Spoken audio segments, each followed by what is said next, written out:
What is going on, guys, and welcome back to another video.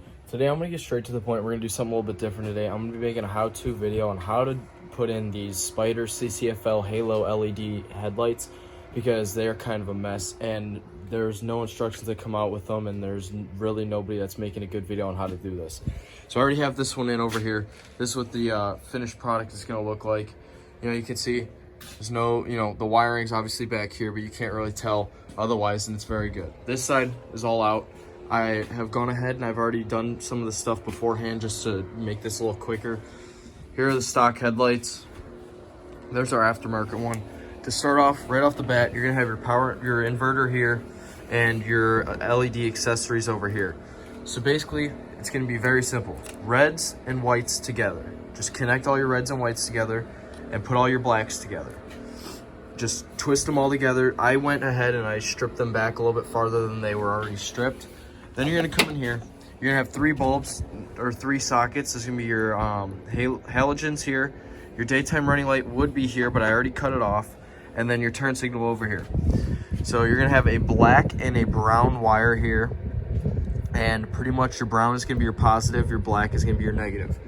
Once you have all of these twisted together, and you have these cut off and your socket ones cut off, your black and your brown, of course, I'm gonna skip ahead and I'm gonna twist all mine together, and then I'll come back and I'll show you guys how to put them all together.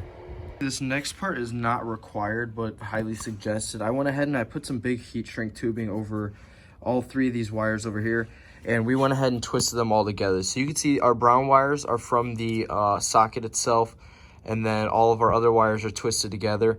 Now, this next part is also going to be optional, but highly suggested. I'm going to go ahead and take my soldering iron, and we're going to solder all these wires together with just a bunch of solder.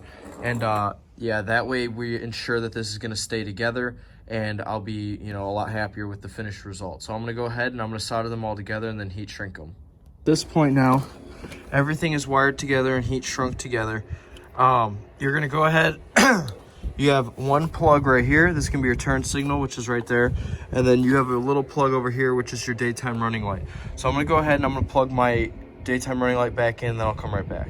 That's going to do it for this video. This is how they end up looking after they are bolted down. Looking pretty great. I'm very happy with the outcome. So if you guys did enjoy this video, make sure you drop a like down below, subscribe for more, and I'll see you guys all in the next video. Peace.